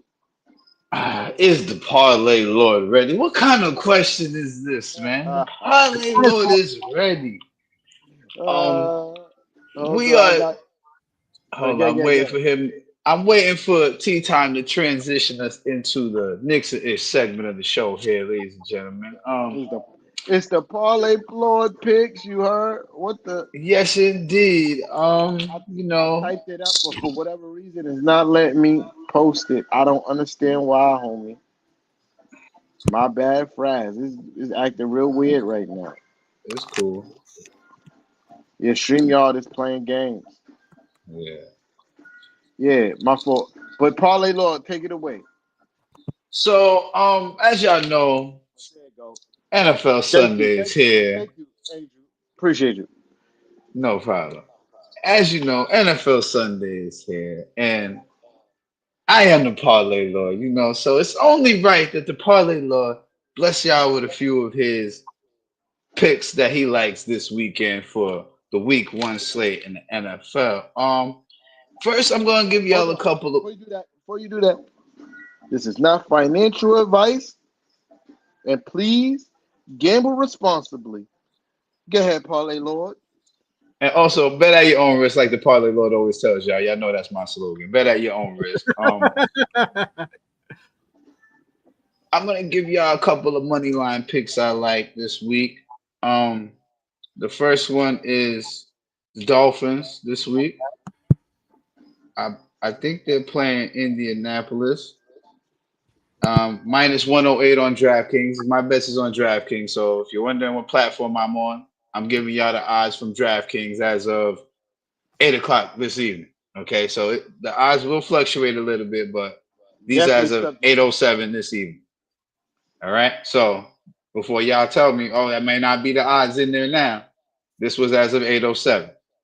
Yeah, odds are Um, always subject to change. that's a fact. Dolphins money line minus 108. I like the Dolphins this week over the Colts. Believe it or not, I like the Steelers in that revamped defense minus 155. And my top underdog pick, the Bills over the Ravens this week at plus 105. So if you taking the 3-leg Parlay Lord specials, as I like to call them here, we're gonna start calling them the Parlay Lord specials. All right. The I three like that. leg part, the three leg parlay Lord special on money line plus 549 on DraftKings, $10 to give you 64. And if you take the 100% week one NFL profit boost that they have in there, your odds jump to plus 1099. So $10 to get you 119.90 on that parlay Lord 3-leg money line special. Now I'm gonna give you a couple of over unders I like as well. I'm gonna try and mix it up, give you a few different picks from a couple of categories, even some props, that I'm feeling personally. This, of course, it's gonna get better as the weeks go on. But a couple over unders I like. I like the over at 50.5 for the Ravens Bills minus 112 for the Texans Rams game. I like the under at 43.5 minus 115. And for the Packers Lions, I like the over at 46.5 for the minus 118. If you take this 3-leg parlay Lord special on over unders, it's plus 553 odds. So $10 to get you $65 on that. And if you take it with the 100% profit boost for week one, odds go up to plus 1108. So your payout for $10 is $120.80. And I got some touchdown scorers that I'm gonna give you because, as you know, if My y'all know boy. me, My boy was in the kitchen. My boy was in the as y'all kitchen. know, I last told season you. I told you. the Parlay Lord was cooking like crazy on touchdown scores. As y'all know, I'm gonna give y'all 4 picks for touchdowns this week that I'm really feeling, and I strongly advise y'all look into these. Y'all could take them as straights, or you could put them all together for a 4-leg parlay Lord touchdown score special. All right. So let me get into it real quick. The first one is Brian Thomas Jr. for the Jaguars in a favorable matchup against that Carolina secondary. I like him for a touchdown this week. Okay. He's got a favorable matchup, and Carolina is weak in the red zone against receivers. I believe they're almost dead last or dead last. Also, And for they the ain't Indianapolis, yet. huh? They haven't done shit in that secondary yet. It's been 2 years. Exactly what I'm saying. You know, um, I like Jonathan Taylor for the Colts to score. I'm sorry about that. Plus 125 odds on DraftKings for Brian Thomas Jr. By the way, I apologize. We on DraftKings still. I apologize if I didn't give you the odds. I like Jonathan Taylor at minus 180 for the Indianapolis Colts to score a touchdown against the Dolphins. I think he's going to That's get an funny right there. opportunity to listen. Listen. These theories work in mysterious ways. Sometimes it's all about the team's game plan, right? And I have a funny feeling he gonna have a busy day in week one, and don't let him have it first and goal inside the 5. You know they gonna give him that opportunity, and more than likely he gonna put it in the end zone. So Jonathan Taylor minus 180 for the Colts today on the touchdown scores. Also, give me Justin Jefferson at plus 140 for the Vikings. I believe they playing. I don't even know who they playing. I don't want to give you out a wrong team name, but I know they playing this week.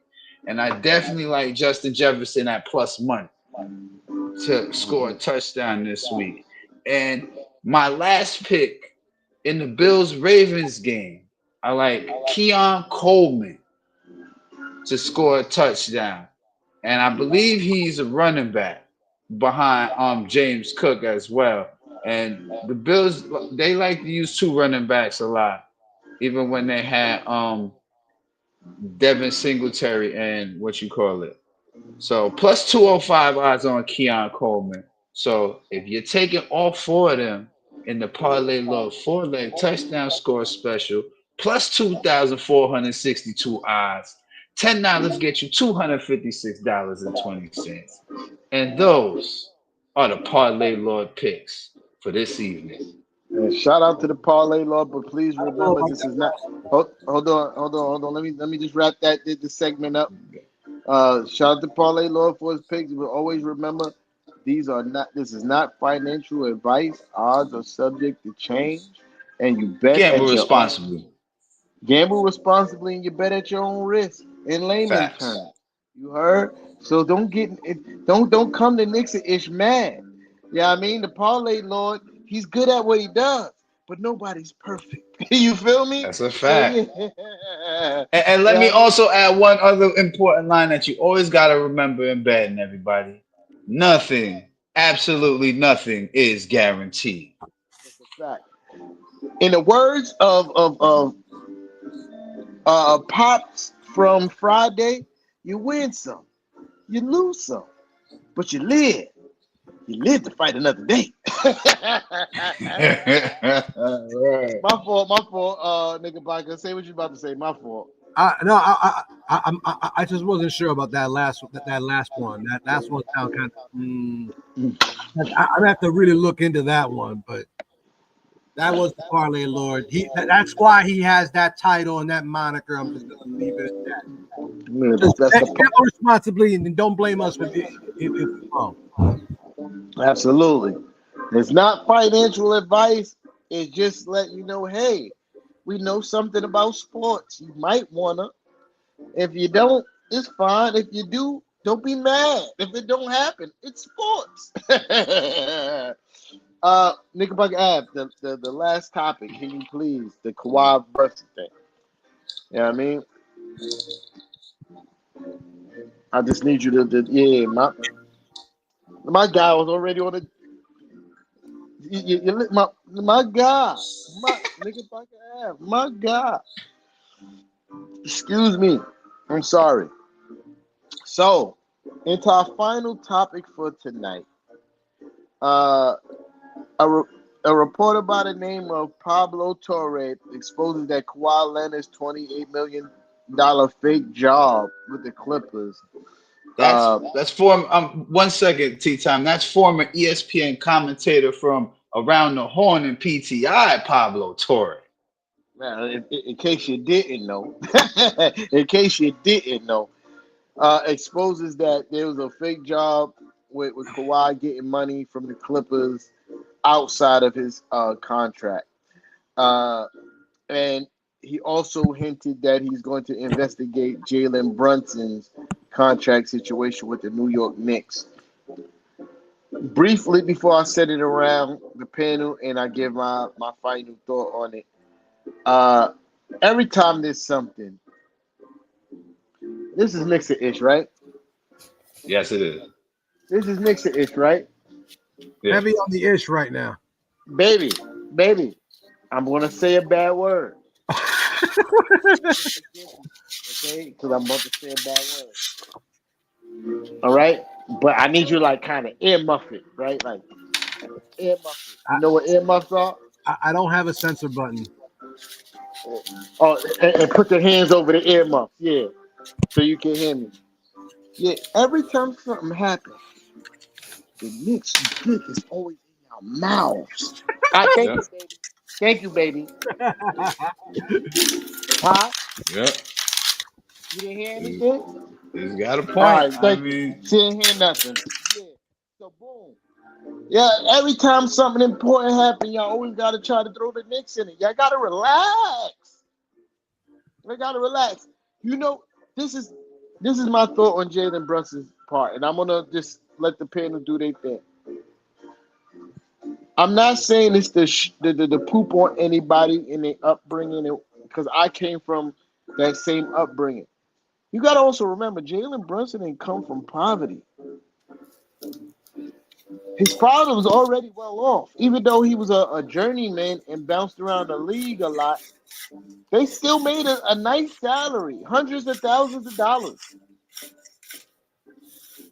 low millions. He wasn't broke. He went to good schools. So to think that he don't look at the opportunity to pounce on, I need the biggest paycheck right now, is like something that's mind blowing from a guy who came from money. Like that's not so far fetched. So get off his stuff. You know what I mean? And stop trying to hate on the Knicks because we actually good. Now y'all want to try to find any way to bring us down because we actually good. That sounds like hating to me. I'm gonna land the plane there. Panel, please take it away or what you feel about the Kawhi Leonard situation and what implications that what you became Pablo Torre is leaning towards Jalen Brunson in the Knicks. Okay, Well, so for those of y'all who don't know, my bad, Kev. I just wanted to give them some of the background to the story with Kawhi Leonard.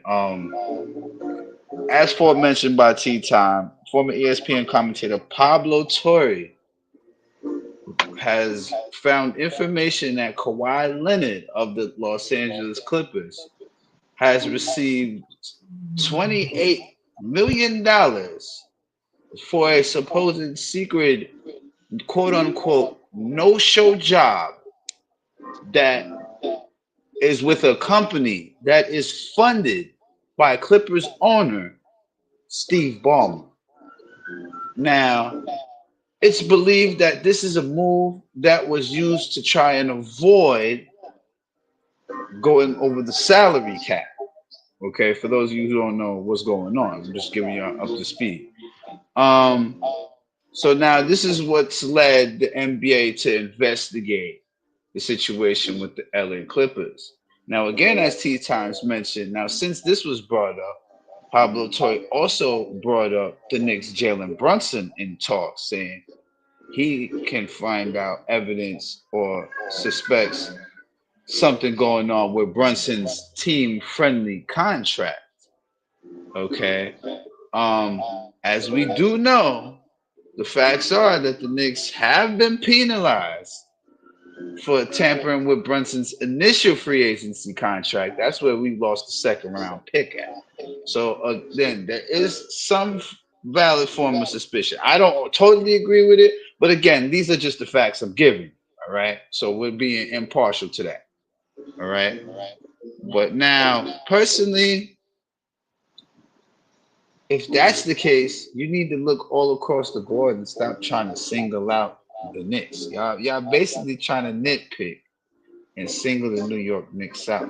Why isn't there talks about looking across the board at all of these teams if you're going to do it like that? I just don't like the fact that the Knicks are being put in the forefront, so to speak. It's like y'all have an agenda against the New York Knicks, some way, shape, or form. To me, you understand what I'm saying? And I'm not feeling that because it's like you gotta be across the board with things like that if you're talking about just one or two teams.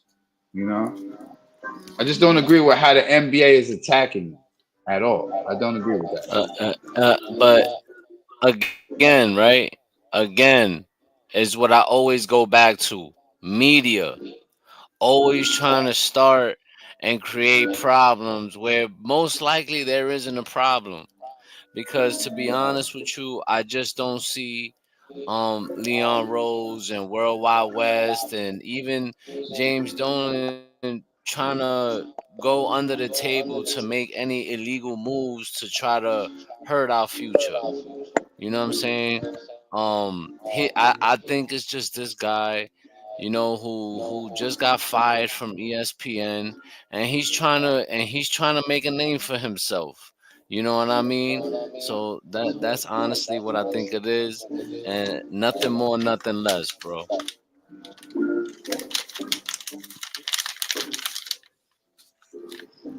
Knickerbocker, talk to me. You muted. I have to say it like this.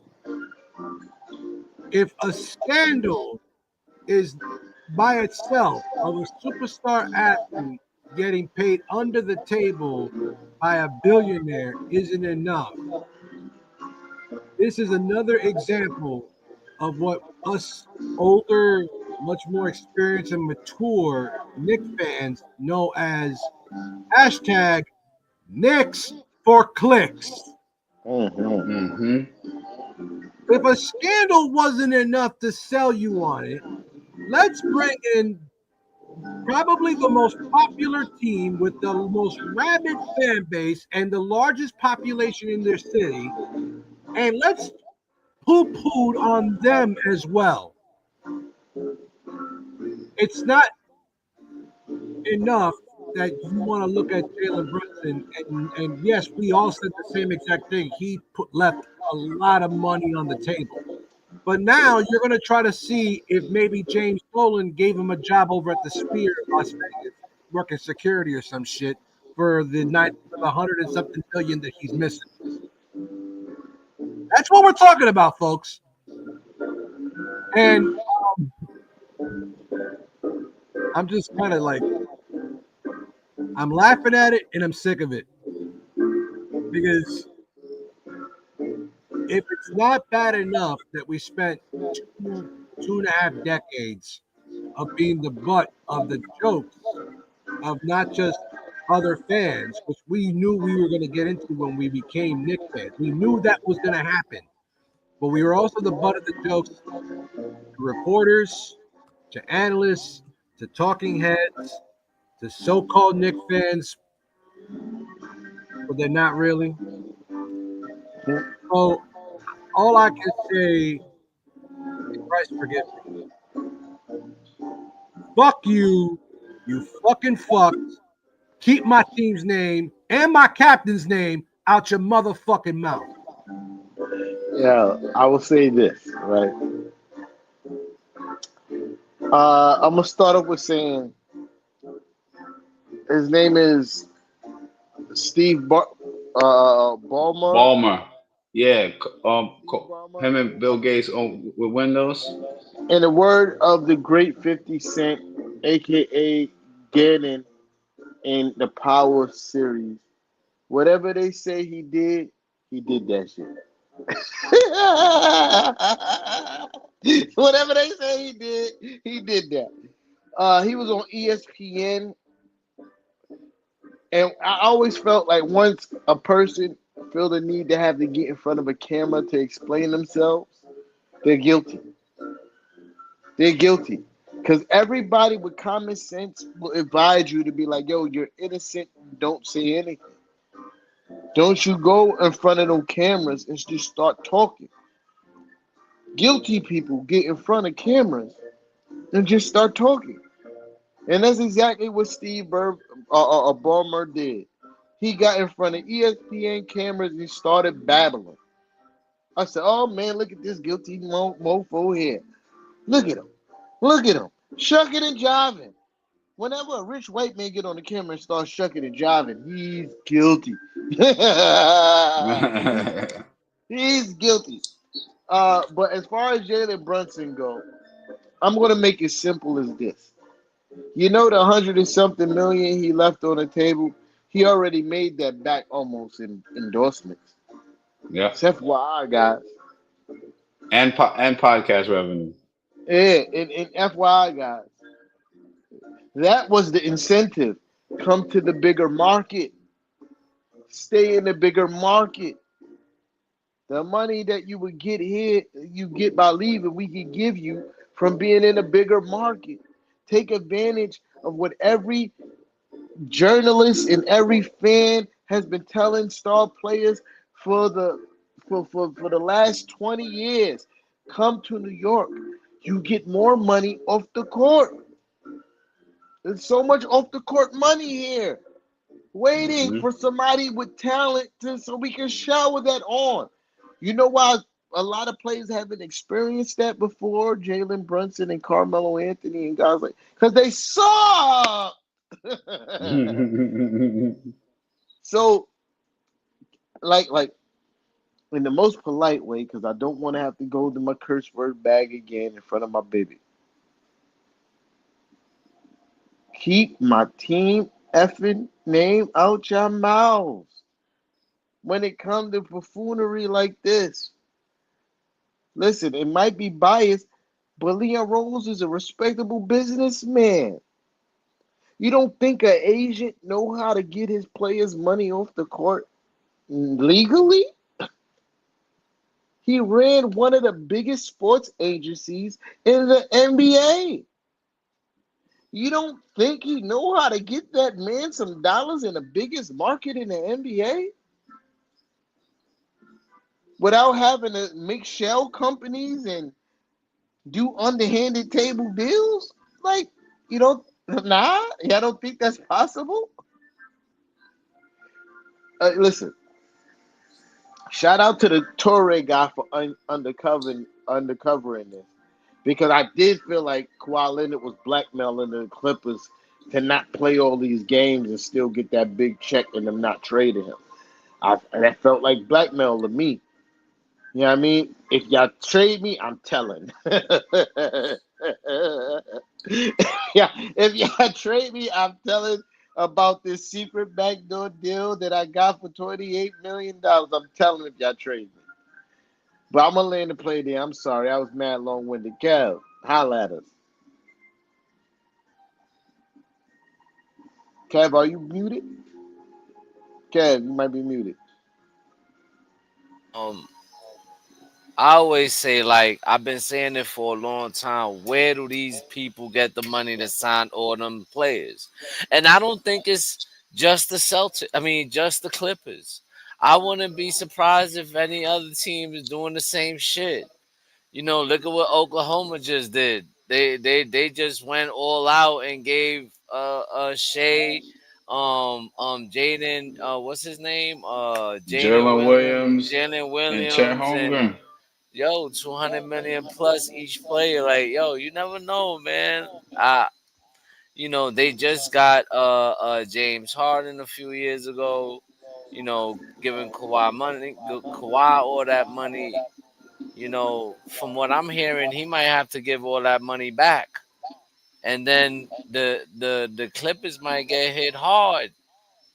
Which they might take. I think I would imagine like 3, 4 first round picks and maybe some money and some fines they're gonna have to pay if this is true. So It's true.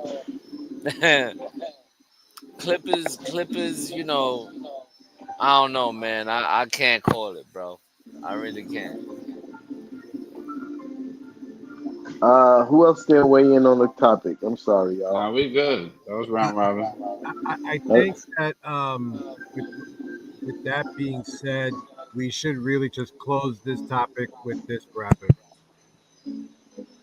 Nah.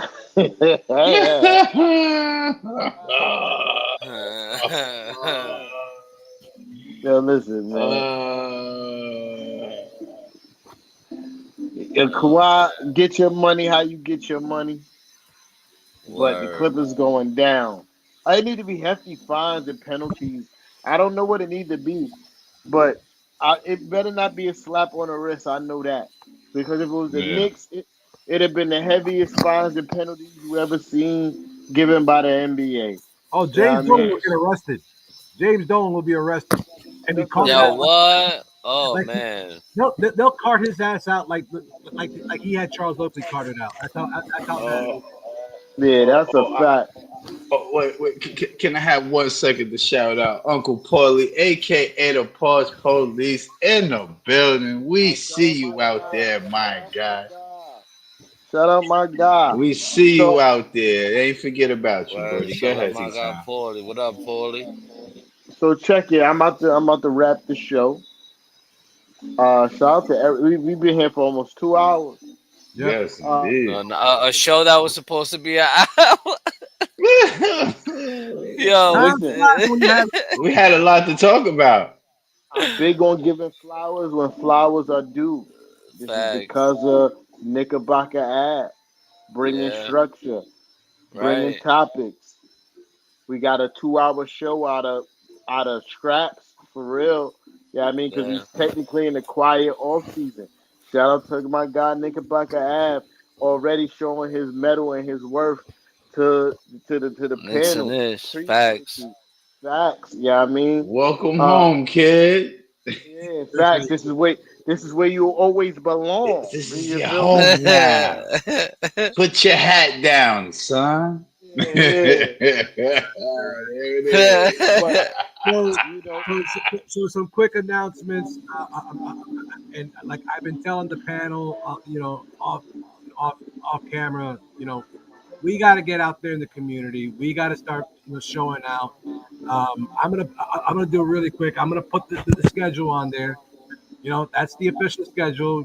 We are 3 weeks out of training camp. About 3.5 weeks out from our first preseason game. I want to know from everybody from y'all what games y'all planning to go to. I know my girls, Jen and Jazz at Knicks Omni fan, they're doing that event for opening night. My boy Craig Tucker did my Lifetime Tees. He's doing the event on January 24th in Philadelphia.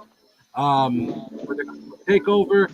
But I want to talk to the fans of Knicks and Ish, all the people that have liked, comment, subscribe. Continue to do that. Please continue to do that. But if you're going to be going to any games, please let us know.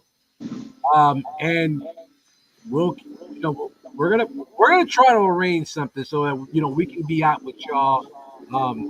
To build this community because this is what we are. If you got anything, if you want to, to have us on your shows, please let us know.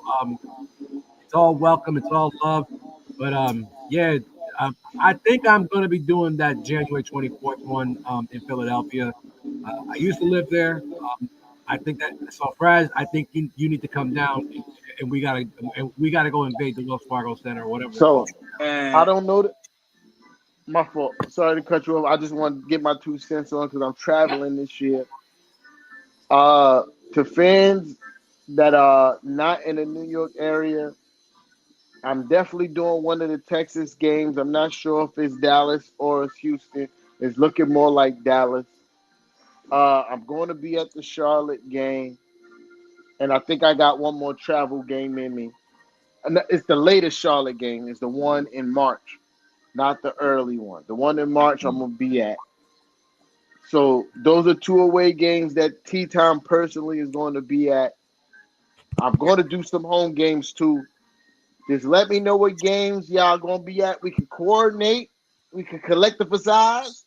That's a word used in one of them old '70s exploitation films. Collectivize. It's not a real word. We can collectivize and work. My fault, Knickerbocker, for cutting you off. No worries, no worries. Kev, we Yo. we, we good for Brooklyn? I was actually thinking about that Philly game with y'all. All You right. and Frass. So oh yeah. I'm thinking about that one. But Brooklyn don't sound bad either, so that could be another one. Which Brooklyn one? Which Brooklyn one? Um, I, I, I don't Well, know. The first ones always are usually the ones that get sold out the quickest. Yeah. But those also are the most fun ones. Because the second one by then the season's already decided and no one cares. yeah, it's Yeah, true. I've been everybody, to two Brooklyn everybody know games. that the And, Brooklyn Nets is super dirt by that time, and nobody Word. cares. Or word, The who? The Jersey Nets. I'm sorry, the ones that play in Brooklyn. I don't word, call yeah, right. the Mecca is the So Garden Nets from the Garden State bar.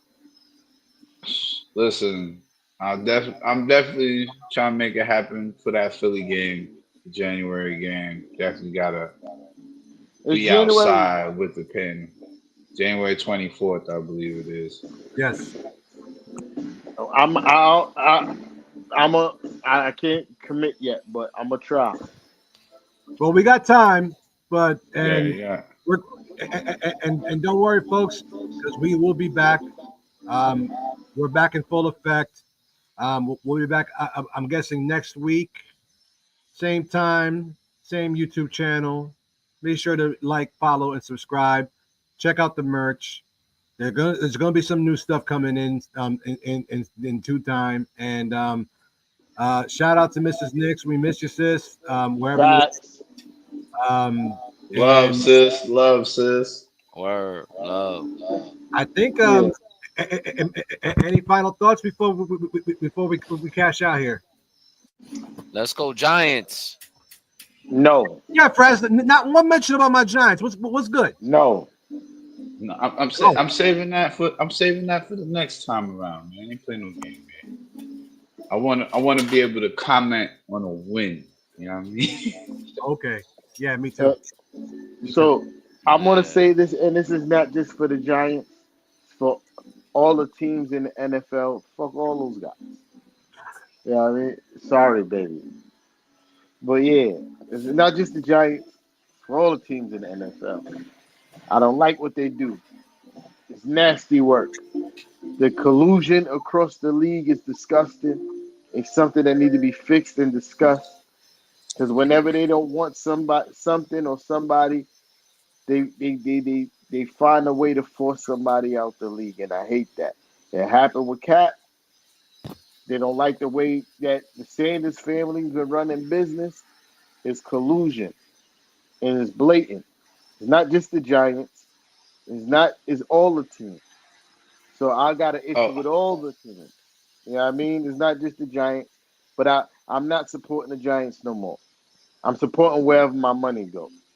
Facts. I respect it. So, I respect it. With that being said, Parlay Lord. Oh no! It's not the outro yet. No, it's not the outro yet. Wait. Oh shit! Make sure you hit that like button. I was about to say. Karen, you know what I mean? If you didn't do so already, subscribe. You feel me? Make sure you go to that link on the bottom of the screen. If not, if you want to YouTube, the Shopify is linked to the actual YouTube channel. Make sure you cop some merch. You know what I mean? We appreciate all y'all that showed up tonight. Look out for us next Friday.